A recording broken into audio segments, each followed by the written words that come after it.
Hello friends, welcome to Gargi classes. Date आज की 3 जुलाई 2021। देख लेते हैं इंडियन एक्सप्रेस के एडिटोरियल और आइडिया पेज से इंपॉर्टेंट आर्टिकल्स जो अभी हम डिस्कस करने वाले हैं। देखो, एडिटोरियल पेज पे ये दोनों आर्टिकल्स हैं चाइना की कम्युनिस्ट पार्टी के 100 साल अभी जो सेलिब्रेट किए गए हैं 1 तारीख को, उससे रिलेटेड। इसके नीचे यहाँ पर जो आर्टिकल है वो डी राजा का लिखा हुआ आर्टिकल है, जो कि सेक्रेटरी हैं कम्युनिस्ट पार्टी ऑफ इंडिया के, सीपीआई के। तो इन्होंने कैपिटलिज्म के ऊपर अटैक किया है, तो इस आर्टिकल को देखेंगे। इधर कोर्ट करेक्शन की बात करें तो अभी अखिल गोगोई, उनको जो नेशनल इन्वेस्टिगेशन एजेंसी के स्पेशल कोर्ट ने फ्री कर दिया है कि जो भी एंटी CAA प्रोटेस्ट इन्होंने किए थे असम में, जो सिटीजनशिप अमेंडमेंट एक्ट आया था उसके अगेंस्ट में, तो उसके तहत इनको जेल में डाल दिया था। 2 चार्जेस थे, एक तो सेडिशन के चार्जेस, एक वो UAPA वाला मुद्दा। तो इसमें ये कहा गया है कि आप हर एक डिसेंट को इसी तरीके से टैकल करोगे कि हाँ जी, ये सेडिशियस चार्जेस लगाओ, सेक्शन 124A ऑफ IPC, या फिर जो अनलॉफुल एक्शन एक्टिविटीज़ को प्रिवेंट करने का जो एक्ट है उसको आप अप्लाई करते रहोगे। तो बोले इससे आप डेमोक्रेसी की जो वैल्यूज़ हैं उनको डाउन करते चले जाओगे। इससे रिलेटेड बहुत सारे इश्यूज़ हम डिस्कस कर चुके हैं, बस एक एग्जांपल ऐड हो गया है, डिस्कस नहीं करेंगे। इसके अलावा अगर आइडिया पेज की बात करें तो देखो यहाँ पर यह आर्टिकल हम डिस्कस नहीं करेंगे। इधर अभी जो पेंशन रूल्स में जो चेंजेस लाए गए हैं ना, सेंट्रल गवर्नमेंट के जितने भी एम्प्लॉयज़ हैं जो रिटायरमेंट के बाद में कोई भी कुछ स्पेसिफिक एजेंसीज़ जैसे CBI हो गई, इंटेलिजेंस ब्यूरो हो गई, तो इन एजेंसीज़ के रिटायर्ड ऑफिसर्स के ऊपर लगाम लगाना कि हाँ जी, आप बाहर जा कर के कोई ऐसे स्टेटमेंट नहीं दोगे, कोई भी अगर अपना ओपिनियन देना चाहोगे तो पहले अप्रूवल लेना पड़ेगा। आपको पता होगा ये मुद्दा, तो उसी के ऊपर ये आर्टिकल है, थोड़ा सा जान लेंगे लास्ट में। नीचे वाला जो आर्टिकल है इतना काम का है नहीं, हम डिस्कस नहीं करेंगे, आप खुद से देख सकते हो। बाकी एक आर्टिकल हमारा 29 जून का बाकी है, सी राजा मोहन का, कि चाइना किस तरीके से इंटरनेशनली अपने आप को असर्ट करता रहा और अपनी पोजीशन को बहुत स्ट्रांग बनाने में सक्सेसफुल रहा। तो उस आर्टिकल को देखेंगे, ठीक है। तो ऐसे करके हमारा वो आर्टिकल कवर जाए, फिर एक आर्टिकल और बचेगा जो भी ये टेक्निकल जाइंट कंपनीज है, इन्होंने किस तरीके से पूरा सिनेरियो चेंज कर दिया है आज का इनकम का, या फिर जो भी रेवेन्यू कलेक्शन का था उसको। वो आर्टिकल कल संडे को डिस्कस कर लूँगा मैं, ठीक है। अब देखते हैं डिटेल में एक एक आर्टिकल को। फर्स्ट आर्टिकल हम ले रहे हैं, engaging the world like China. Article को लिखा है सी राजा मोहन ने, और सी राजा मोहन आपको पता ही है अभी फ़िलहाल एक्सपर्ट हैं अपने आप में, मतलब जो इनका जितने भी व्यूज़ आते हैं ये मानो कि गवर्नमेंट ऑफ इंडिया उनको फॉलो ही कर रही है, उसी पे चल रही है। तो राइटर है, director of institute of south Asian studies, national university of Singapore, and contributing editor international affairs of Indian express. ये इंटरनेशनल अफेयर के ऊपर जितने भी इंडियन एक्सप्रेस में आर्टिकल्स आते हैं उनमें इनका नाम तो ज़रूर मैंशन रहता है।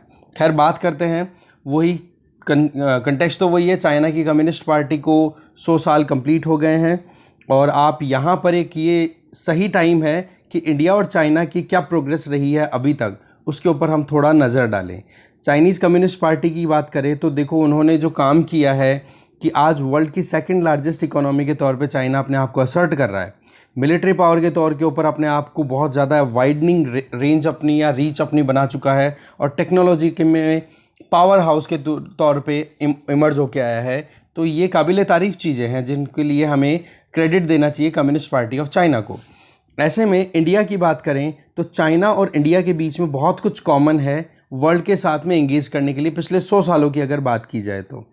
पर फिर भी कुछ डाउट्स की बात आएंगी, कुछ आप क्वेश्चन उठा सकते हो कि भाई, एक तो पॉलिटिकल सिनेरियो की बात करो, वहाँ पर कम्युनिस्ट आइडियोलॉजी पे काम होता है, हमारे यहाँ डेमोक्रेसी है। दूसरा, हम इकोनॉमिक एंगेजमेंट या इकोनॉमिक सक्सेस की बात करें, उसमें भी चाइना बहुत आगे, हम पीछे हैं। तीसरा, जो स्ट्रेटेजिक एवोल्यूशन है दोनों कंट्रीज़ ने, कि किस तरीके से इंटरनेशनली अपने आप को एंगेज रखा है, उसमें भी दोनों का बहुत डिफरेंस देखने को मिलता है। तो 2 तरीके की सोसाइटीज़ हैं, और दोनों ने शुरुआत एक साथ की थी मोर और लेस। चाइना में 1949 में कम्युनिस्ट पार्टी का रूल शुरू होता है, हम इंडिपेंडेंट हो जाते हैं 1947 में। तो टाइम सेम था, पर जो एवोल्यूशन हुआ, जो चेंजेज आए टाइम के साथ में, वो हमारे लिए देखने की ज़रूरत है। उनके सारे एक एक सर्कमस्टांसेस को समझने की ज़रूरत है, और उनका जो जैसे इंडिया में इंटरनल क्या इश्यूज़ थे, एक्सटर्नल क्या इश्यूज़ थे, सेम चीज़ आप चाइना के लिए अप्लाई करो और फिर देखो कि हाँ, कितना असर, कितना आउटकम हमारे यहाँ पर मिलता है। देखो, सबसे पहली चीज़ तो ये आ जाती है कि कम्युनिस्ट पार्टी ऑफ चाइना की बात करें तो वो 1921 में स्थापित हुई, और आप 2021 के अंदर 100 साल का सेलिब्रेशन करते हो। तो ऐसे में हमारे यहाँ पर भी उससे भी पुरानी एक पॉलिटिकल पार्टी है जिसका नाम है इंडियन नेशनल कांग्रेस, जिसका फाउंडेशन हो गया था 1885 में, जो कि चाइनीज़ कम्युनिस्ट पार्टी से 36 साल पुरानी है। मतलब हमारी कांग्रेस का आपको पता ही है, ओ ह्यूम ने इस्टेब्लिश किया था, ठीक है, वो व्योमेश चंद्र बनर्जी फर्स्ट प्रेसिडेंट, वो सारी चीज़ें आप पढ़ते हो। इसके अलावा चाइना के अंदर नेशनलिस्ट पार्टी जिसको गोइमिनडैंग, ठीक है, गोइमिनडैंग ये भी बोला जाता है, वो भी 2 डिकेड पुरानी है, मतलब इससे कांग्रेस से। तो पॉइंट क्या आता है कि चाइना का इस्टेब्लिशमेंट जो आज चल रहा है वो इंडिया के इस्टेब्लिशमेंट से भी नया है, इंडिया का तो उससे भी पुराना है। कम्युनिस्ट पार्टी ऑफ इंडिया की बात करें, वो एग्जैक्टली मोर और लेस उसी टाइम पे स्टैब्लिश हो जाती है जिस टाइम पे चाइनीज़ कम्युनिस्ट पार्टी स्टैब्लिश होती है। वही 1920 में हमारे यहाँ स्थापित हो जाती है, 1921 में चाइना में स्थापित हो जाती है। तो ये देखो स्टैब्लिशमेंट की बात आ जाती है। अब बात आ जाती है कुछ लेजिटिमेट इश्यूज़ पर ध्यान दें कि हमारी पॉलिटिकल क्लास ने क्या सोचा था, क्या काम किया, क्या इंडिया ने अच्छा परफॉर्म किया। सवाल ये आ जाता है, तो जब कंपैरिजन होता है तो हमारी परफॉर्मेंस थोड़ी सी अंडर परफॉर्म्ड होती हुई दिखाई देती है कि हमारी पॉलिटिकल क्लास ने इतना अच्छा परफॉर्म नहीं किया जिससे कि इंडिया का जो पोटेंशियल था, फुल पोटेंशियल, उसको अचीव कर पाते। जैसे कि टारगेट किए गए थे इंडिपेंडेंस के टाइम पे, यूँ लग रहा था कि इंडिपेंडेंट होते ही हम गरीबी हटा देंगे, इनइक्वालिटीज़ को हटा देंगे, एम्पावरमेंट बहुत लेकर के आएंगे, जो कुछ भी अंग्रेज़ों ने अत्याचार किए हैं इनइक्वालिटीज़ को प्रमोट करने के लिए, या फिर ऑपरेशन जो किए गए हैं, पुलिस राज जो था, वो लोग सबको करेक्ट कर देंगे। पर आप देख सकते हो हर जगह पे कोई ना कोई प्रॉब्लम अभी भी बनी हुई है, ख़त्म पूरी सी नहीं हो पा रही है। ऐसे में जो अभी जो कॉलम है, ये राइटर बोल रहे हैं कि भाई मैं इंटरनेशनल अफेयर पे ज़्यादा ध्यान दूँ तो ज़्यादा ठीक है, बट एक पैराडॉक्स निकल के आ रहा है। पैराडॉक्स का मतलब कॉन्फ्लिक्टिंग चीज़ निकल के आती है, उसको हम इग्नोर नहीं कर सकते। एक तो इंडियन एफर्ट कि कैसे इन्होंने अपने आप को इंटीग्रेट किया और साथ में आगे बढ़ने की कोशिश की, और दूसरा चाइना का खुद का। तो दोनों ने साथ में मिलकर के भी काम करने की कोशिश की और अलग अलग रह करके भी काम करने की कोशिश की, तो उसमें अलग अप्रोच आपको देखने को मिलती है। अगर 20th सेंचुरी की बात करें, 20th सेंचुरी जब शुरू होती है, मतलब 1901 से बात करें, तो इंडिया और चाइना दोनों में पावरफुल आइडियाज़ थे कि कैसे भी करके राष्ट्रवाद को हमें बढ़ावा देना है, हमें अंग्रेज़ों को या फिर जो भी हमारे ऊपर रूल करने वाले यूरोपियन पावर्स आई हुई है उनको हमें यहाँ से भगाना है। तो ये टाइम था नेशनलिज्म का दोनों कंट्रीज़ में। साथ में इंटरनेशनलिज्म के ऊपर भी दोनों कंट्रीज़ ध्यान दे रहे थे, क्योंकि टाइम था वो 20th सेंचुरी की शुरुआत में जब 2 वर्ल्ड वॉर्स लड़े गए थे। 1914 to 18 के बीच में फर्स्ट वर्ल्ड वॉर, और उसी के बाद में कुछ टाइम बाद में 1939 से 45 के बीच में लड़ा गया सेकेंड वर्ल्ड वॉर। तो यही टाइम था, ये 20th सेंचुरी का जो फर्स्ट हाफ था उस टाइम पे। अब आप देखो कि यहाँ से फिर बाद में ब्रॉडर फेज का शुरुआत होती है कि किस तरीके से चाइना ने अपने आप को इंटरनेशनलाइज किया और इंडिया ने कैसे डिफिकल्टीज़ को कोप अप करने की कोशिश की कि हाँ जी मुश्किलें क्या क्या आई। तो इसको 4 फेजेस में डिवाइड करके समझा रहे हैं राइटर। फर्स्ट फेज समझाते हैं कि जब स्टैब्लिशमेंट हुआ पीपल्स रिपब्लिक ऑफ चाइना, उसके पहले का 1949 में स्टैब्लिशमेंट हुआ था। फर्स्ट फेज की बात करें 1949 में पीपल्स रिपब्लिक ऑफ चाइना, जब कम्युनिस्ट पार्टी ऑफ चाइना ने टेक ओवर कर लिया था वहाँ पे पावर को, ठीक है। तो उसके बाद में हमारा एंगेजमेंट चाइना के साथ थोड़ा थोड़ा शुरू होता है, जिसमें 2 इंपॉर्टेंट पर्सनैलिटीज़ का वहाँ पर विजिट, एक तो रविंद्रनाथ टैगोर और दूसरे जवाहरलाल नेहरू। तो इनमें आप देखो कि रविंद्रनाथ टैगोर जाते हैं 1924 में, और उनका जो टारगेट था, वो उनका काम क्या था, वहाँ पर गए क्यों थे, पैकिंग यूनिवर्सिटी में एक स्पीच देना था उनको। तो उन्होंने स्पिरिचुअल एशिया की बात की। अब आप एक चीज़ बताओ कि हमारे ऊपर रूल तो कर रहे हैं ब्रिटिशर्स, वेस्टर्न कंट्रीज जो कि मटेरियलिज्म पे ज़्यादा ध्यान देते हैं, स्पिरिचुअलिज्म तो एकदम साइड करके रखते हैं। तो ऐसे में मटेरियलिज्म क्या मतलब, खुद के जो भौतिक सुख है उस पे ऊपर ध्यान देने वाले कि हाँ आपके पास में कितना गाड़ियाँ कितनी है, मकान कितने हैं, दिखने में कैसे दिखते हो, वो सारी चीज़ों पे ज़्यादा ध्यान देने वाले थे ब्रिटिशर्स। तो ऐसे में अगर आप वेस्टर्न इश्यूज़ को अगर टैकल करना चाहते हो तो आप स्पिरिचुअलिज्म पे आप जा रहे हो, तो इसका मतलब आप आइडियलिज्म पे जा रहे हो, दैट मीन्स आदर्शवाद पर जा रहे हो। अब आदर्शवाद उस टाइम पे इतना ज़्यादा था नहीं, वजह क्योंकि उन्होंने अपने हदें ही लांघ दी थी। अगर आदर्शवाद को ही मानते वेस्टर्न कंट्रीज़ तो क्या हमारे यहाँ पर इतना अत्याचार करते वो, क्या उस तरीके जिस तरीके से 200 साल तक हमारे ऊपर राज किया, उन 200 सालों के अंदर जिस तरीके से हमें सोने की चिड़िया से बिल्कुल गरीब देश बना करके चले गए थे, तो वो क्या करते। पर पॉइंट क्या था, वो कैसे आइडियोलॉजी पे से थे, मटीरियलिस्टिक वेस्ट। तो ऐसे में रविंद्रनाथ टैगोर ने पेकिंग यूनिवर्सिटी में स्पिरिचुअल एशिया का आइडिया एनविसाज किया कि दोनों कंट्रीज मिलकर के स्पिरिचुअल सिविलाइजेशन की तरफ हम बढ़ सकते हैं। पर सवाल ये आ जाता है कि उस टाइम पर क्या जो कम्युनिस्ट पार्टी ऑफ चाइना के जो लोग थे, जो यंग कम्युनिस्ट थे, वो इस चीज़ के लिए सोच रहे थे? क्योंकि उनके दिमाग में क्या था, केवल और केवल मटीरियल प्रोग्रेस करना। तो एक तो यहाँ से हो जाता है कि इंडिया ने क्या एक कदम उठाने की कोशिश की और चाइना में कैसा माहौल बन रहा था। दूसरा फिर बात आ जाती है जवाहरलाल नेहरू की, जब वो चाइनीज़ नेशनलिस्ट डेलीगेशन के साथ में 1927 में मीटिंग करते हैं, ठीक है, और टारगेट क्या था, एंटी इंपीरियल लीग, कि कैसे भी करके ये जो उपनिवेशवाद चल रहा है ना, इनको उखाड़ के फेंको। और ये मीटिंग हुई थी ब्रसल्स में, और वहाँ पर ये मीटिंग हुई थी ना ब्रसल्स में, बेल्जियम की कैपिटल ये, राइट। तो सॉरी, तो वहाँ पर जब ये मीटिंग हुई थी तो इसमें बैकिंग किसकी मिल रही थी, चाइनीज़ डेलीगेशन को, और जवाहरलाल नेहरू की लीडरशिप में जो इंडियंस गए थे, या इंडिया की तरफ से जवाहरलाल नेहरू जब गए थे बातचीत में, तो वहाँ पर कम्युनिस्ट इंटरनेशनल, जिसको कमिंटर्न बोला जाता है, जो कि इंटरनेशनली कम्युनिज्म को प्रमोट करने के लिए एक इंस्टीट्यूशन हुआ करता है। तो ऐसे में कमिंटर्न का सपोर्ट मिलता है और दोनों साइड एक जॉइंट डिक्लेरेशन देकर के आते हैं। कौन? नेहरू और चाइनीज डेलीगेशन। और इसमें टारगेट क्या था कि हम शेयर्ड इंटरेस्ट पे काम करेंगे, जिसमें इंपीरियलिज्म को खत्म करना है, और एक पोस्ट कॉलोनियल ऑर्डर जिसमें हम दोनों साथ मिलकर के काम करेंगे, जिसमें एशिया लीडर बनेगा और वर्ल्ड को हम इस पूरी मेनेस से फ्री करवा देंगे। तो यहां पर आपको एक यूनिटी देखने को मिल रही है।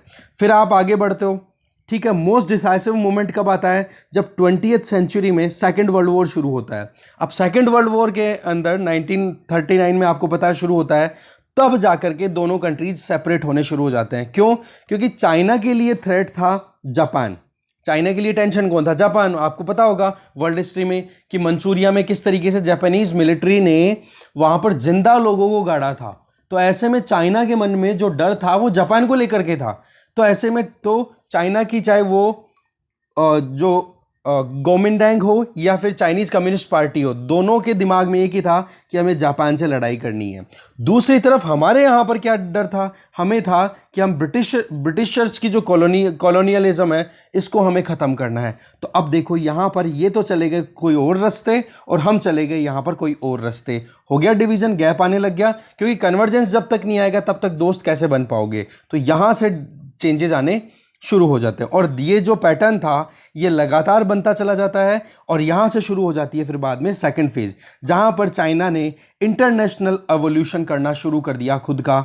और इसमें जो मेन काम था इसका वो था 1949 में दिल्ली ने तो कोशिश ये की कि चाइना के साथ में हम दोस्ती बना करके रखें।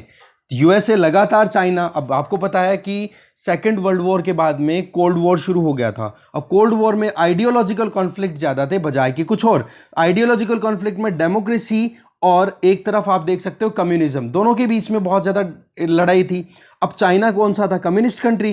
तो डेमोक्रेसीज को प्रमोट करने वाला, वेस्टर्न लिबरल डेमोक्रेसीज को प्रमोट करने वाला यूएसए का जो ग्रुप था वो चाइना को फिर दबाना चाह रहा था, क्योंकि चाइना उस टाइम पे यूएसए रशिया के क्लोज में था, क्योंकि वहां पर भी तो कम्युनिस्ट चल रही थी ना, कम्युनिज्म चल रहा था रशिया में भी और चाइना में भी यही चल रहा था। तो ऐसे में यूएसए लगातार चाइना को सप्रेस करने की कोशिश कर रहा था और उस टाइम पर इंडिया ने चाइना को दोस्त समझा और दोस्त समझ करके क्या कहा और चाइना का सपोर्ट लेना शुरू कर दिया। तो ये एक चीज आप ध्यान रखो। पर फिर चाइना ने अपना खुद का रंग बदलना शुरू किया और सबसे पहला काम किया उसने बायलैटरल डिस्प्यूट में पहला जो शुरुआत थी वो हो जाती है टेरिटोरियल डिस्प्यूट्स को राइज करना। माओ जेडांग ने अपनी तरफ से तिब्बत को एनेक्स कर लिया, तिब्बत पे अटैक किया और तिब्बत को अपने अंदर मर्ज कर लिया। यहाँ से फिर प्रॉब्लम शुरू हो जाती है। और आप देखो कि जियोपॉलिटिकल फ्रंट्स की बात करें तो अब कम्युनिस्ट चाइना जो है वो लगातार अपनी खुद की आइडियोलॉजी के बेसिस पे खुद में चेंजेस लाने शुरू कर दिए। अभी तक तो क्या था कि चाइना कम्युनिज्म को फॉलो कर ही रहा था, पर अब जैसे ही टाइम बीत रहा था तिब्बत को टेक ओवर कर लिया था, टेरिटोरियल एक्सपेंशन करने शुरू कर दिए थे। अब चाइना ने खुद को रशिया से तो देखो दूर करना शुरू कर दिया, अब यूएसए की तरफ बढ़ना शुरू कर दिया। अब रशिया से तो दूर हो गया चाइना, अब यूएसए की तरफ जाने लग गया, क्योंकि काम क्या था कि अब चाइना में जो कम्युनिज्म था उसका कॉन्सेप्ट रशियन कम्युनिज्म से थोड़ा चेंज होने लग गया। अब उस चेंजेस में क्या होता है कि रशिया की फिर कम्युनिस्ट पार्टी को वो चीज़ एक्सेप्टेबल नहीं होती कि भाई अगर हमारे कम्युनिज्म का आप फॉलो करते हो तो दोस्त हो जाएंगे हम, और कम्युनिज्म में भी आप वेरिएंट लेकर के आ रहे हो, उसका मतलब रशिया के स्टैब्लिशमेंट को आप चैलेंज कर रहे हो। तो ऐसे में रशिया से तो चाइना दूर होना शुरू कर देता है, और अब उस रशिया को काउंटर करने के लिए किसका दोस्त बन गया? यूएसए का। तो ऐसे में आप देखो कि चाइना ने अपनी खुद की इंटरेस्ट को ध्यान में पहले रखा और अपने दोस्त बदल लिए। इंटरनेशनल अफेयर्स में कभी भी दोस्त सेम नहीं होते हैं, चेंज होते रहते हैं, ठीक है।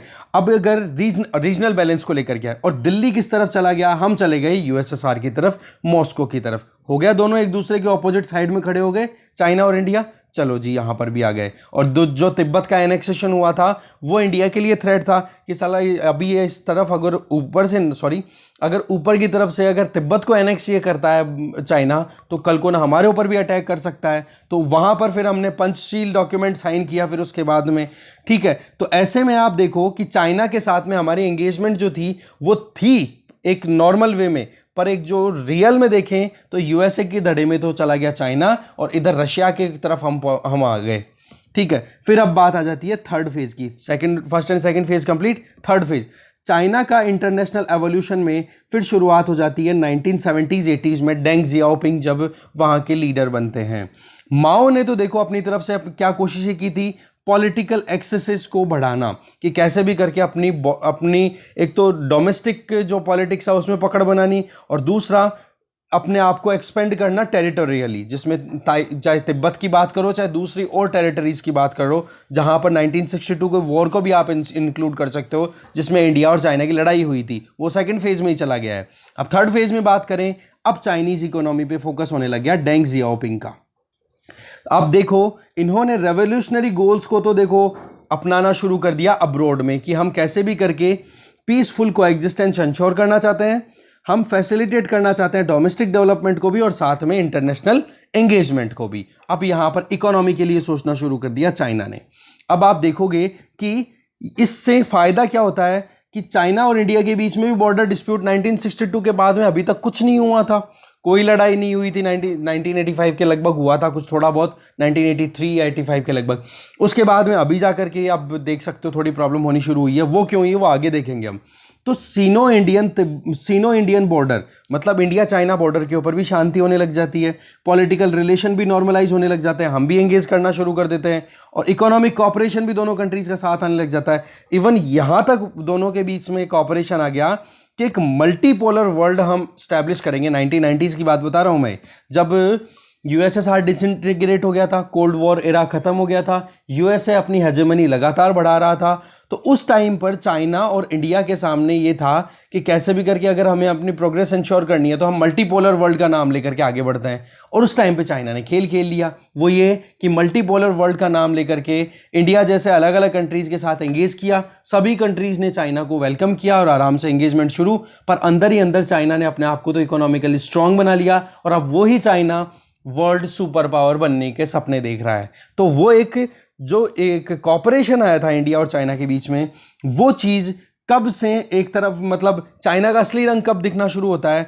जब 2008 में फाइनेंशियल क्राइसिस आते हैं और चाइना ने ये चीज अच्छे से समझ ली कि अब वेस्टर्न इकोनॉमीज का डिक्लाइन शुरू हो गया है, और उसने लगातार अपनी इकोनॉमिक पावर स्टेबिलिटी को लगातार बनाए रखा और एक मिलिट्री पावर और टेक्नोलॉजिकल जाइंट भी बन गया है। और आज डिप्लोमेटिक क्लाउड में देखो internationally belt and road initiative जैसे बड़े प्रोजेक्ट चला रहा है चाइना, जिसमें कि अपने ग्रुप में ज़्यादा से ज़्यादा कंट्रीज को ज्वाइन करा रहा है, ठीक है। तो ऐसे में चाइना का जो इंटरनेशनल एटीट्यूड है ना, वो अब चेंज होना शुरू हो गया। जहां पर डेंग जियाओपिंग के टाइम पे चाइना ने अपने आप को इकोनॉमिक पावर के तौर पे बनाने की कोशिश की थी, वो अब शी जिनपिंग के टाइम पे एक पावरफुल सुपर पावर चाइना के तौर पे इमर्ज होकर के आ रहा है। और अब शुरू हो जाता है फोर्थ फेज, जब शी जिनपिंग चाइना के प्रेसिडेंट बन जाते हैं। सबसे पहले शी जिनपिंग 2013 के अंदर 2012 के अंदर तो वहाँ के चाइनीज कम्युनिस्ट पार्टी के प्रेसिडेंट बनते हैं, फिर वो चेयर बनते हैं, फिर उसके बाद में प्रेसिडेंट बन जाते हैं चाइना के। तो ऐसे में चाइना ने इंटरनेशनल पॉलिटिक्स में अपनी असर्टिवनेस दिखानी शुरू कर दी। टेरिटोरियल डिस्प्यूट्स थे, उनको फिर से हाईलाइट करना शुरू कर दिया, इतना कि रीजनल ऑर्डर को रीड्रॉ करने की शुरुआत कर दी कि हाँ जी, साउथ चाइना सी जो है वो हमारी लेक है, लद्दाख जो है वो हमारा है। देखो आप इस तरीके से बताओ, ये पाम एंड 5 फिंगर का एग्जाम्पल मैं बार बार देता रहता हूँ। फाइव फिंगर्स में पाम तो हो गई तिब्बत। तिब्बत तो देखो माओ जेडांग ने पहले ले ली थी, माओ से तुंग भी लिखा हुआ मिल सकता है आपको। इसके अलावा आप देखो लद्दाख, लद्दाख के बाद में देखो और ये नेपाल, नेपाल के बाद में सिक्किम, सिक्किम भूटान, भूटान के बाद अरुणाचल प्रदेश। बोले ये पांचों रीजन हो रहा है। अब ये देखो हिस्टोरिकल पर्सपेक्टिव को चाइना अपने दिमाग में लेकर के अब वर्ल्ड अफेयर में एंगेज कर रहा है। तो एक चीज क्लियर होगी ना कि माओ जेडांग ने तो क्या किया, अपने खुद की पॉलिटिकल पार्टी और चाइनीज लोगों को इंटीग्रेट करना कि कैसे भी करके हम साथ में मिलकर काम करेंगे, ठीक है। क्योंकि हमारा जो सदियों से जो ह्यूमिलिएशन हुआ है, जो कि इन कॉलोनियल पावर्स ने किया था, ब्रिटिशर्स ने या फिर जर्मन्स ने, फ्रेंच ने, इन सब ने मिलकर के बोला एक तो उसको ख़त्म करना है। तो ये तो माओ जेडांग का स्लोगन था। फिर बाद में रूल आ जाता है किसका, डेंग जियाओपिंग का। वो क्या कहता है कि हमें पैसे वाला बनना है, रिच बनना है। और अब आ गया रूल सी जिनपिंग का, जो क्या कहता है कि चाइना जो है वो एक स्ट्रॉन्गेस्ट नेशन के तौर पे इमर्ज होकर के आएगा वर्ल्ड लेवल पे। तो ये तीन जो प्रेसिडेंट्स हैं अपने अपने रोल इनके अलग अलग रहे हैं। अब डेंग के जो इमीडिएट सक्सेसर्स की बात करें, उसके डेंग के जस्ट बाद में, डेंग जियाओपिंग के बाद में, तो उनका तो ये था कि हमें कैसे भी करके इकोनॉमिक इंटीग्रेशन रखना है वेस्ट के साथ में। वो थोड़ा सा लिबरल सोच के थे। पर शी ने क्या किया, सी जिनपिंग ने क्या किया, उन सारे थॉट प्रोसेस को ऑल्टरनेटिव वे के अंदर लेना शुरू कर दिया। और आज चाइना की जो कम्युनिस्ट पार्टी है उसी का पूरा पकड़ हो गया है। एक तरफ तो वो पूरे वर्ल्ड के साथ में एंगेज कर रहा है चाइना, इसको बोला जा रहा था। दूसरा एक आर्टिकल है जिसमें दिया ड्यूअल सर्कुलेशन कॉन्सेप्ट, इसको बोलते हैं ड्यूअल सर्कुलेशन कॉन्सेप्ट, जिसमें चाइना डोमेस्टिकली भी स्ट्रांग हो रहा है और साथ में डोमेस्टिकली स्ट्रांग का मतलब डोमेस्टिक डिमांड के ऊपर भी रिलाई कर रहा है, तो साथ में इंटरनेशनल अफेयर्स में ओपन भी है, खुद ओपन इकोनॉमी भी बन रहा है। चाहे वो फिफ्थ या सिक्स्थ जो इंडस्ट्रियल रेवोल्यूशन की जो फेज आएगी, अभी तो फोर्थ का है करंट, तो फिफ्थ और सिक्स्थ के लिए ओपन कर रहा है चाइना अपने आप को कि हाँ जितना ज़्यादा हम इनोवेटिव काम करेंगे उतना ही ज़्यादा हमारी रेलेवेंस बनेगी और दूसरे कंट्रीज हमारे ऊपर डिपेंडेंट होते रहेंगे। जबकि इंडिया अभी क्या देख रहा है, इंडस्ट्रियल रेवोल्यूशन 4.0। डिफरेंस आप यहाँ पे देख लो क्या लेवल चल रहा है हमारा अभी। खैर आगे देखो, तो यूएस की जो लीडरशिप है अब चाइना उसको चैलेंज करना शुरू कर चुका है। साथ में कैपिटलिज्म में भी रिफॉर्म, और आप देखो कि अपना खुद का एक नया मॉडल रिप्रेजेंट कर रहा है चाइना कि हमारा एक यूनिक मॉडल है, उसको फॉलो करके कोई भी कंट्री आगे बढ़ सकता है। तो एक आइडियोलॉजिकल कॉन्फ्लिक्ट में फंस रहा है कि नहीं है कि एक तरफ जो यूएस लेड ग्रुप है वो तो कह रहा है लिबरल कैपिटलिज्म की तरफ चलो, और ये क्या कहता है कि भाई कम्युनिज्म की तरफ चलो, उसमें भी आप कुछ चेंजेस लेकर के आओ। तो ये जो कॉन्सेप्ट है ना, ये फिर से वही एक शुरुआत हो रही है जिसको हमने कोल्ड वॉर इरा के टाइम पे एक्सपीरियंस किया था, कम्युनिज्म और लिबरल डेमोक्रेसी।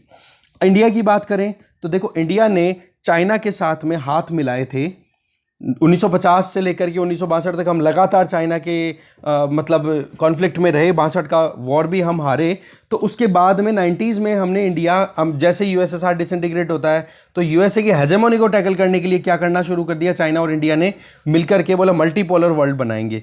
अब क्या है, आज ग्रेट हिमालयाज की बात करो, इंडियन ओशन की बात करो, या कोई भी रीजनल इंस्टीट्यूशन की बात भी करो, वहाँ चाहे आरसीईपी की बात करो, वहाँ पर चाइना अपने आप को असर्ट कर रहा है। और इंडिया के साथ में जो मल्टीपोलर वर्ल्ड ऑर्डर स्टैब्लिश करने की बात की गई थी उसी से आज खुद बाहर निकल गया और एक खुद को सुपर पावर के तौर पे असर्ट कर रहा है लगातार। दोनों कंट्रीज के बीच में लगातार मिलिट्री कॉन्टेस्टेशन हो रहा है, आमने सामने खड़ी हैं दोनों की मिलिट्रीज। आज ईस्टर्न लद्दाख के हम देखें केवल पेंगोंग शो को छोड़ करके बाकी कितने सारे हैं, दौलत बेग गोल्डी की बात करो, चाहे हॉट स्प्रिंग की बात करो, चाहे देपसांग प्लेट्यू की बात करो, ये सारी जगहों पर अभी भी चाइनीज़ मिलिट्री इंडियन टेरिटरी में अभी भी वहाँ पर अपने वो कैंप बना करके बैठी हुई है। वहाँ पर एक्सेसिबिलिटी नहीं इंश्योर हो पा रही है इंडियन ट्रूप्स की। तो दोनों एक दूसरे के आमने सामने हैं। अब आप देखो कि इस तरीके से दोनों के बीच में जो इंटरेक्शन है उसमें और ज़्यादा कॉम्प्लेक्सिटीज़ बढ़ती चली जाती है। इसके अलावा चाइना में जो नेशनलिज्म का भी माहौल बना हुआ है, जैसे शी जिनपिंग का कल का स्टेटमेंट क्या था कि 1.4 बिलियन लोगों की तरफ अगर कोई नज़र उठा के भी देखेगा तो उनके सिर फोड़ दिए जाएंगे और खून की नदियाँ बहा दी जाएंगी। अब आप ये देखो इस तरीके के स्टेटमेंट दिए जा रहे हैं। तो वहाँ पर जो नेशनलिज्म का जो पॉइंट है वो और चाइना का जो इंटरनेशनलिज्म है वो दोनों में इंडिया के साथ में अगर कंपैरिजन करो तो वहां पर कॉन्फ्लिक्ट होने शुरू हो जाते हैं, और ऐसे में फिर इंडिया के ऊपर कंपेल हो जाती है, प्रेशर बनना शुरू हो जाता है कि इंडिया अब अपने आप को रीओरिएंट करे। क्योंकि एक तरफ चाइना और रशिया दोनों की एंगेजमेंट बढ़ रही है, रशिया की वेस्ट के साथ नहीं बनती है, अब इंडिया के पास में रशिया एक ऑप्शन बचता नहीं है। क्यों? क्योंकि चाइना जो है वो अपना इन्फ्लुएंस रशिया पे लगातार बना के रखता है। तो ऐसी परिस्थिति में इंडिया ने रशिया से रिलेशनशिप तोड़ी नहीं है, फ्रेंडशिप कंटिन्यू रखी है, पर वेस्ट की तरफ हमारा टिल्ट अप बढ़ने शुरू हो गया है। एक तो ये चीज़। दूसरी चीज़ क्या है कि रशिया के साथ में हमारा एंगेजमेंट इसलिए है क्योंकि रशिया को भी हमारे से इंटरेस्ट है। क्या? कि रशिया में पॉपुलेशन है कम, नेचुरल रिसोर्सेज हैं बहुत सारे, और चाइना लगातार वहाँ पर अपने लोगों को वहाँ पर स्टैब्लिश करता चला जा रहा है रशियन टेरिटरी में। तो रशिया को डर है कि चाइना कहीं हमारी टेरिटरी को ना हड़प ले, तो रशिया को भी ये लगता है कि इंडिया एक ऑप्शन है चाइना को कंटेन करने के लिए। जो ईस्ट एशिया समिट हुई थी ना, उसके अंदर ये चीज़ बात निकल के आई थी, जब फार ईस्ट में आप देखोगे इधर सखाइलिन का जो बिल्कुल व्लादिवोस्तोक वाला रीजन जो है, जापान के आसपास वाला जो रशियन रीजन है ना, वहाँ पर अब डेवलपमेंटल एक्टिविटीज़ हो रही है, वहाँ पर चाइना बहुत इंपॉर्टेंट रोल प्ले कर रहा है, पर इंडिया भी साथ साथ में एंगेज्ड है रशिया के साथ में, क्योंकि चाइना को वहाँ पर कंटेन करना है। तो ऐसे में दोनों के इंटरनेशनल स्ट्रेटजीज में वेरिएशन आनी शुरू हो गई, गैप्स आने लग गए, और दो कंट्रीज जो कि अपने आप को कॉम्प्रिहेंसिवली, मतलब चाहे वो इकोनॉमी पॉइंट ऑफ व्यू से देखो, चाहे मिलिट्री पॉइंट ऑफ व्यू से देखो, किसी भी एंगेजमेंट में, चाहे इंटरनेशनल इंस्टीट्यूशन में रिप्रेजेंटेशन को देखो, वो अपने अपने रास्ते निकल गए। और रास्ते का रिजल्ट ये क्या रहा कि चाइना की जीडीपी तो देखो जी 5 गुना बड़ी हो गई हमारी से आज, और आज हम कहीं ना कहीं फिर भी परेशानियों का सामना कर रहे हैं। दूसरा, बीजिंग जो है वो हमारे कंपैरिजन में 3 गुना ज़्यादा पैसा खर्च करता है डिफेंस पे। ये दोनों चीज़ें जो हैं वो क्लियर एक डिस्टिंक्शन, एक गैप बता रही हैं दोनों कंट्रीज़ के बीच में। अब बात आ जाती है कि चाइना ने इंटरनेशनलिज्म को अगर देखें, और इंटरनेशनलिज्म को अब धीरे धीरे छोड़ना शुरू कर दिया है पिछले कुछ सालों की बात की जाए, जब से शी जिनपिंग ने ये कहा है, और ये जो कोविड-19 आया है तब से, और नेशनल एम्बिशंस को अब वो बढ़ाना शुरू कर रहा है कि हाँ जी राष्ट्रवाद को हमें बढ़ाना है। माओ ने क्या किया था, रशिया की जो कॉमिंटर्न थी, जो कम्युनिस्ट इंटरनेशनल ग्रुप था, उसको छोड़ना शुरू कर दिया। शुरू हो गई थी क्या? चाइनीज़ रेवोल्यूशन, कि हाँ अब चाइना अपनी पकड़ बनाएगा। इससे क्या हो जाता है कि 1950s के टाइम पे चाइना ने खुद को दूर किया रशिया से और चला गया यूएसए की तरफ। फिर आप देखते हो कि यूएसए के साथ में एंगेजमेंट रखता है, किसके साथ में? कौन से सालों में? 1960 1970 के दशकों में। उस टाइम पर रशिया को कंटेन करना था। तो ऐसे में चाइना ने अपनी डिप्लोमेसी जो है ना वो नेशनल इंटरेस्ट को ध्यान में रख करके करी कि हम कहाँ पर ज़्यादा बढ़ पाएंगे, कहाँ पर ज़्यादा स्ट्रॉन्ग रह सकते हैं। फिर बात आ जाती है डेंग जियाओपिंग की। ये माओ की बात हो गई। अब डेंग जियाओपिंग की बात करें तो उन्होंने कम्युनिस्ट आइडियोलॉजी पर थोड़ा सा ब्रेक लगाया और अब फोकस करना शुरू कर दिया इकोनॉमिक ट्रांसफॉर्मेशन पे। किसके साथ एंगेजमेंट? यूएस और वेस्ट के साथ में। इनकी वेलकम भी हुई बहुत सारा। अमेरिकन इंपीरियलिज्म की बात करो या सोवियत सोशलिज्म की बात करो, दोनों को डेंग ने, आप कह सकते हो कि एक तरीके से डिस्कार्ड किया कि कैसे भी करके हमें तो आगे बढ़ना है। ठीक है, तो कोलैबोरेशन दोनों के साथ बैलेंस बना करके रखा, अब आगे बढ़ना था।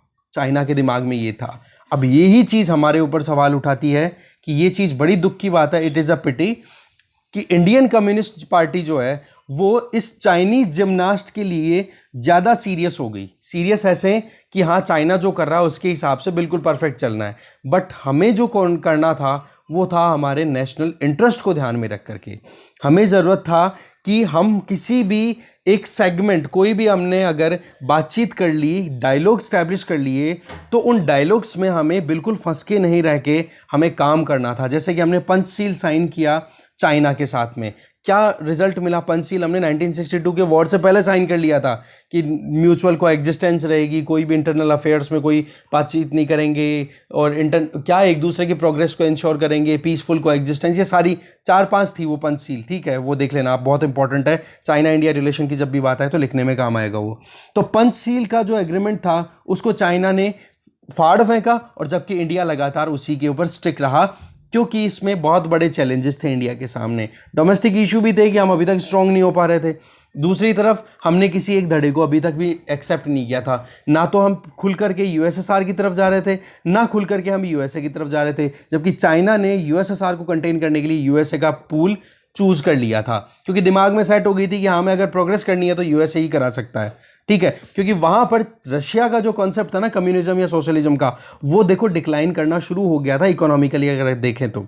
वही बात मैं फिर से बोलूंगा कि वर्ल्ड अफेयर्स के ऊपर वर्ल्ड हिस्ट्री की एक 9th क्लास की एनसीईआरटी की बुक पढ़ो, उसमें पूरा कॉन्सेप्ट आपका हिस्ट्री का क्लियर हो जाएगा। ठीक है, अब आप देखो कि चाइना के लिए जो काम था वो बैलेंस बनाना था, कैसे भी करके अपने आप को आगे बढ़ना था, बट वहीं पर दिल्ली में मुश्किलें सामने आ रही थी। तो पॉइंट क्या है, देखो जी, चाहे छोटा हो देश चाहे बड़ा हो, आपको इंटरनेशनलिज्म पर अगर ध्यान देना है तो आपको क्रिटिकल इवैल्यूएशन करने की ज़रूरत है, जिसमें सबसे इंपॉर्टेंट तो होती है नेशनल यूनिटी को आप स्ट्रेंथन करो, सिक्योरिटी को इंश्योर करो और प्रॉस्पर आपके लोग होने चाहिए, तब जाकर के आप अपनी बातों को अच्छे से रख पाते हो। और उसके लिए हमें चाइना से क्या सीखने को मिलता है कि हम ग्लोबल कोalition में स्टिक ना होकर के फ्लेक्सिबल अप्रोच अपनाएं। ध्यान ये रखें कि हमारे देश की इंटरनल नीड्स क्या है, ये भी देखा जाए कि एक्सटर्नल सर्कमस्टांसेस किस तरफ हमें पुश कर रही है, उसके साथ में हमें बाद में आगे बढ़ने की ज़रूरत है।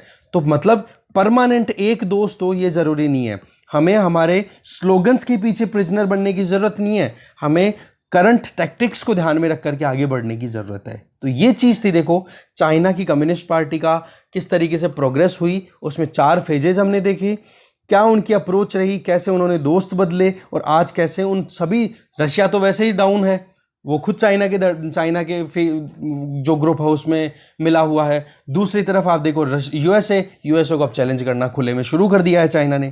तो ये चीज़ें क्या हमें शो कर दी है कि फ्लेक्सिबिलिटी रखनी ज़रूरी है हमें इंटरनेशनल अफेयर्स में। आगे चलते हैं। वो तो था हमारा 29 का जो बचा हुआ था, 29 जून का। अब देख लेते हैं आज के आर्टिकल्स में success story and success trap. देखो मनोरंजन मोहंती के द्वारा लिखा हुआ आर्टिकल है, मुद्दा क्या है वो आपको पता ही है, बट कुछ points. Number 1, modern industrial strength की बात करें तो चाइना अपने आप को असर्ट करने में बहुत सक्सेसफुल रहा है। कोई ज़माना ये था जहाँ पर लगातार चाइना में फैमीन्स आए थे और लोगों की मौत हुई थी भुखमरी के चलते, वो भी आज नहीं होती। एक्सट्रीम पुअर्टी से लोगों को निकाल लिया है चाइना ने, लगभग 800 मिलियन लोगों को एब्सोल्यूट पुअर्टी, जो कि रोजी रोटी या फिर रोटी कपड़ा मकान जैसी जो बेसिक नीड्स हैं वो भी नहीं पा रहे थे, आज उनको निकाल करके चाइना उनको बहुत अच्छे लेवल तक ले जाने में सक्सेसफुल रहा है। चाइना की कम्युनिस्ट पार्टी का 1949 का मुद्दा हम देख ही चुके हैं कब शुरू होता है। अब आप देखो कि अभी 16th कांग्रेस का ये भी हमारे लिए इतना काम का है नहीं। ठीक है, न्यू एरा की बात करें तो एक तरफ डेमोक्रेसी है तो दूसरी तरफ कम्युनिज्म है, दोनों के बीच में कॉन्फ्लिक्ट है।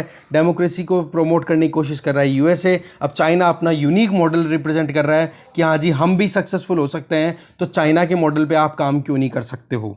ठीक है, और चाइना में देखो कम्युनिस्ट पार्टी का एस्टैब्लिशमेंट हुआ था, उसके पीछे एक नाम आ रहा है मे 4th मूवमेंट ऑफ 1919। 1919 में मे 4th मूवमेंट हुआ था, उसका रिजल्ट था चाइनीज कम्युनिस्ट पार्टी का स्टैब्लिशमेंट। आज चाइना हर एक तरीके से अपने आप को असर्ट कर रहा है, चाहे बेल्ट एंड रोड इनिशिएटिव की बात करें या फिर कॉम्प्रिहेंसिव सिक्योरिटी की बात करो, डोमेस्टिक कंजम्पशन की बात करो, या फिर मैंने जो बोला ड्यूअल सर्कुलेशन का मतलब क्या हो गया कि डोमेस्टिकली भी खुद को आप इंडिपेंडेंट बना लो और इंटरनेशनली भी आप खुद को ओपन रखो। उसके लिए क्या कर रहा है इंटरनेशनली, 5th और 6th इंडस्ट्रियल रेवोल्यूशन के लिए रेडी है चाइना। अब आप देखो कितना ज़्यादा एडवांस होकर के चल रहा है।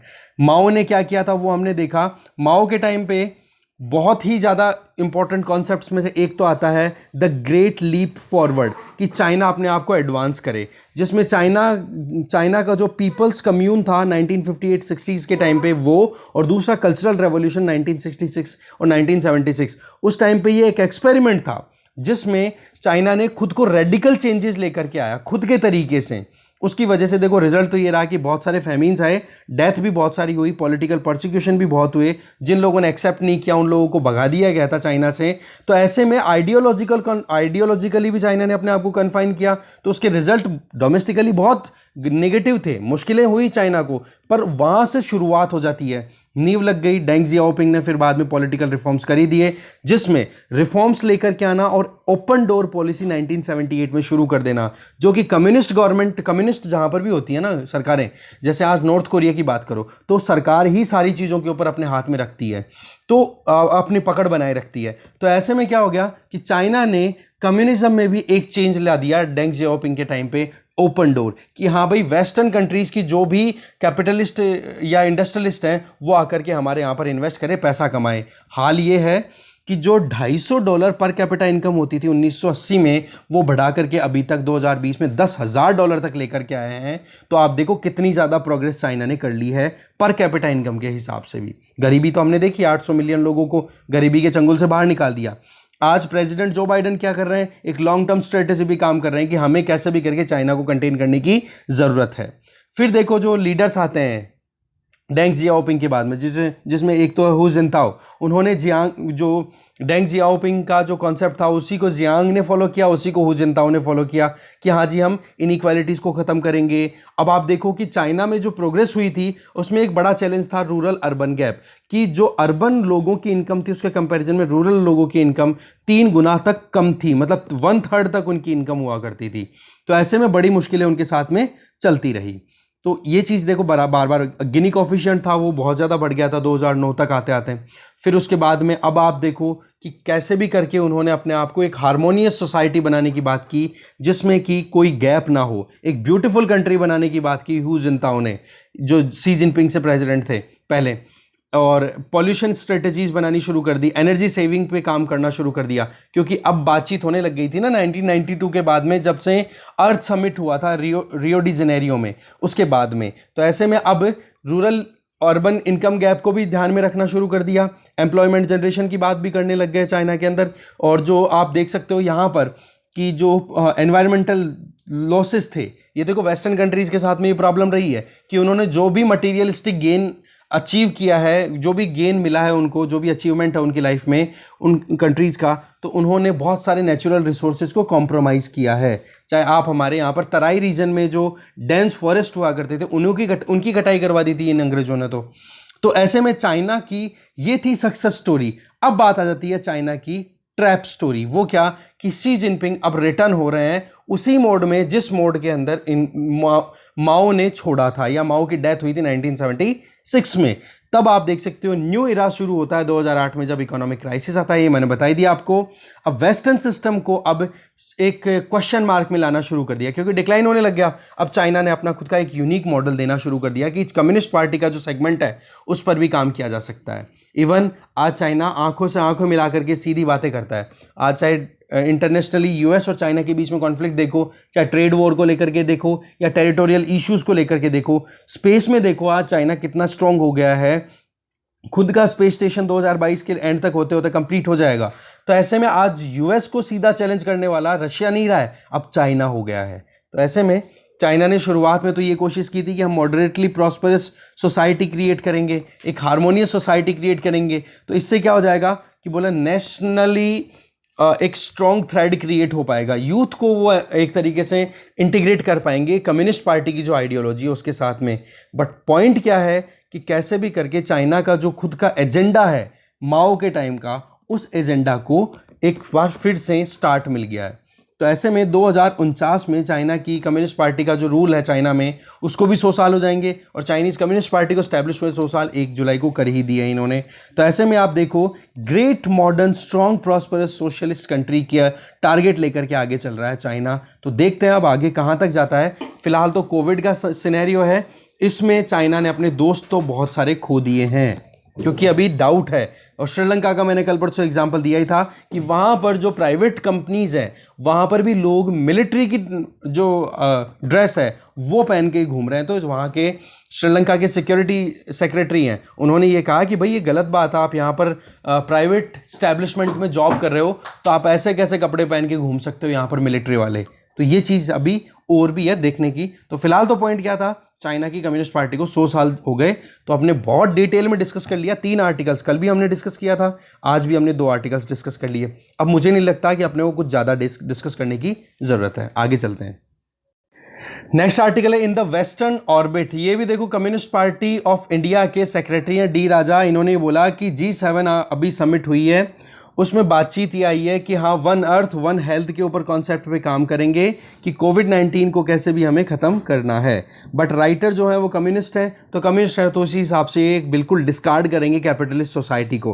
आज अगर नेम की बात करें तो बिल्कुल ठंडे बस्ते में नॉन अलाइनमेंट मूवमेंट, वो कोई ज़माना था जब 1990 से पहले जब यूएसए और यूएसएसआर के बीच में बहुत ज़्यादा खींचतान हो रही थी, तो ऐसे में इंडिया ने नॉन अलाइनमेंट मूवमेंट को अपनाया था। पर आज इंडिया का जो स्टैंड है वो क्या है, क्योंकि जी उस टाइम पे देखो यूएसएसआर और यूएसए दोनों के साथ में इंडिया की बॉर्डर शेयर नहीं होती थी, एक चीज़ ध्यान रखना। तो ऐसे में इंडिया के पास में किसी का भी डायरेक्ट थ्रेट किसी से भी नहीं था। अब चाइना की अगर बात करें आज के टाइम पे, तो एक तरफ यूएस है, दूसरी तरफ चाइना है, तो दोनों के बीच में चाइना से हमारी बॉर्डर शेयर होती है और चाइना हमें लगातार थ्रेट का एक कारण भी बन रहा है। ईस्टर्न लद्दाख का भी एग्जाम्पल ले लो। तो ऐसी परिस्थितियों में हमारा यूएसए की तरफ जाना या यूएसए को चाइना को कंटेन करने के लिए यूज़ करना, ये हमारे लिए ज़रूरी हो जाता है। तो राइटर तो कुछ और पॉइंट दे रहे हैं, मैं आपको एक बैलेंस बनाने की कोशिश कर रहा हूँ। खैर बात आ जाती है कि बोला कैपिटलिस्ट सोसाइटीज़ का जो एक सिनेरियो है शुरू हो जाता है हमारे इंडिया में 1970s में। तब जब हमारे यहाँ पर डिक्लाइन होना शुरू होता है, डेट ट्रैप में हम वो क्या बोलते हैं, बैलेंस ऑफ पेमेंट क्राइसिस आने शुरू हो जाते हैं, लोन की हमें ज़रूरत होती है, हम हमारे अपनी इकोनॉमी को एक्सपेंड करने की बात करते हैं, क्योंकि सारा काम उस टाइम पर हमारी जो इकोनॉमी थी 1990 से पहले, एलपीजी पॉलिसी से पहले हमारी इकोनॉमी थी मिक्स्ड सोशलिस्ट।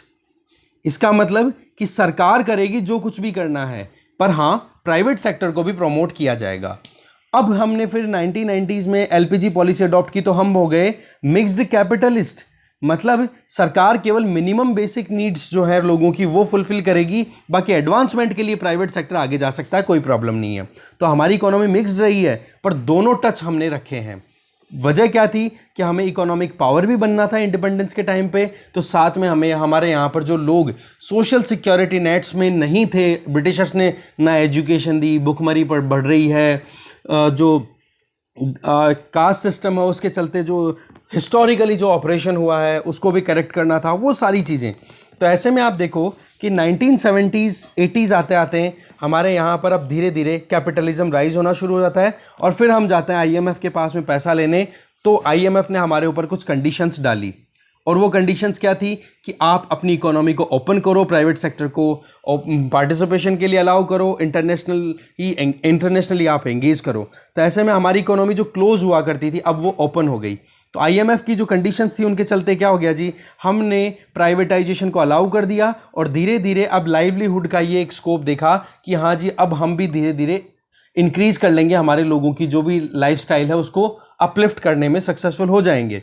पर रिजल्ट क्या निकलता है कैपिटलिज्म का, अनएम्प्लॉयमेंट रेट आज बहुत ज़्यादा है, पहली चीज़ तो ये बताई जा रही है। दूसरी चीज़ ये बताई जा रही है कि जो एंजाइटी है वर्किंग क्लास में, जो डर है कि हमारी रोजगार बनेगी कि नहीं बनेगी, बोलो उस पर एक बहुत बड़ा सवाल है। फ्री मार्केट का नाम लेकर के आपने शुरुआत की थी, न्यू लिबरलिज्म का मैं बार बार बोलता रहता हूँ आपको। एक तो Margaret Thatcher of UK, Ronald Reagan of USA, इन्होंने क्या किया कि गवर्नमेंट जो है वो केवल एक फैसिलिटेटर का काम करेगी, बेसिक नीड्स की बात करेगी, बाकी काम प्राइवेट सेक्टर के लिए छोड़ दो, कोई प्रॉब्लम नहीं है। रिजल्ट क्या निकलता है, हम ग्लोबली फ्री मार्केट के साथ में इंटीग्रेट होते हैं, और इंटीग्रेशन के साथ साथ में 5 दशक बोला बीत गए हैं आज तक, और समस्या ये है कि इनइक्वालिटीज इतनी बढ़ चुकी है जिसकी हद नहीं है। ये बात तो थॉमस पिकेटी ने, अपनी एक इकोनॉमिस्ट थॉमस पिकेटी, उन्होंने ये बोला भी है कि इनइक्वालिटीज इतनी ज़्यादा हो चुकी है कि 1% लोगों के पास में इंडिया में 50% से ज़्यादा वेल्थ है, जबकि बची हुई पूरी पॉपुलेशन डेस्टिट्यूशन का शिकार है, मतलब बेसहारा हो चुकी है। तो ये न्यू लिबरलिज्म का बोला है, ये एक रेपकशन है, एक रिजल्ट है जो कि हमारा कंट्री अभी देख रहा है। तो अनसर्टेनिटी ऑफ फ्री मार्केट भी बनी हुई है कि हाँ जी इकोनॉमी किस तरफ जाएगी क्या नहीं जाएगी, तो ये एक सिचुएशन अलग से निकाल के लेकर के आ रहे हैं।